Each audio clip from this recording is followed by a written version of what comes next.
নতুন jersey sponsor পেয়ে গেল ভারতীয় ক্রিকেট বোর্ড। ড্রিম ইলেভেন সরে যাওয়ায় কে এলো ভারতীয় নতুন জার্সি স্পন্সর হিসেবে, কত টাকা চুক্তি হলো, আর বোর্ডের লাভ বা ক্ষতি কতটা, সবকিছু জানাবো আজকের ভিডিওতে। তাই শেষ পর্যন্ত ভিডিওটি অবশ্যই দেখবেন। ড্রিম ইলেভেন চুক্তি ভেঙে বেরিয়ে যায়, সেই কারণে ভারতীয় দলকে এশিয়া কাপ খেলতে হয়েছে স্পন্সরহীন জার্সি পরে। এমনকি মহিলাদের দলকেও অস্ট্রেলিয়ার বিরুদ্ধে একদিনের সিরিজে নামতে হয়েছে স্পন্সর ছাড়াই। তবে বেশি দিন অপেক্ষা করতে হয়নি, প্রতিযোগিতা চলাকালীন নতুন স্পন্সর পেয়ে গেল ভারতীয় ক্রিকেট বোর্ড, আর সেই জায়গা দখল করেছে অ্যাপোলো টায়ার্স। শুধু তাই নয়, 2027 সাল পর্যন্ত বোর্ডের সঙ্গে একটি বড়সড় চুক্তি হয়ে গেল।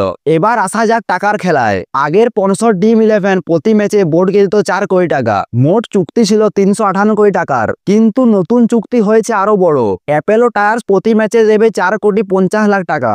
মোট চুক্তির অঙ্ক দাঁড়িয়েছে 600 কোটি টাকা, অর্থাৎ আগের তুলনায় প্রায় দ্বিগুণ লাভ হচ্ছে ভারতীয় ক্রিকেট বোর্ডের। যদিও ভারতীয় ক্রিকেট বোর্ড বা অ্যাপোলো টায়ার্স কেউ এখনো স্পষ্ট জানায়নি কবে থেকে মাঠে দেখা যাবে তাদের নাম লেখা জার্সি। এশিয়া কাপে আর নতুন জার্সি তৈরি হওয়ার সম্ভাবনা নেই, তবে আসন্ন মহিলা বিশ্বকাপে, যা শুরু হবে 30শে সেপ্টেম্বর, সেখানে দেখা যাবে কিনা তা নিয়েও ধোঁয়াশা রয়েছে।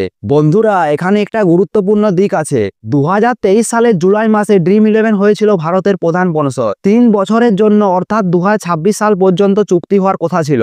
কিন্তু চুক্তিতে স্পষ্ট লেখা ছিল, যদি সরকারের কোনো নীতি তাদের ব্যবসায় প্রভাব ফেলে তবে তারা মাঝপথে চুক্তি ভাঙতে পারবে, আর কোনো ক্ষতিপূরণ দিতে হবে না। এই শর্তই কাজে লেগেছে ড্রিম ইলেভেনের, তাই কোনো ক্ষতিপূরণ ছাড়াই তারা চুক্তি ভেঙে বেরিয়ে গেছে।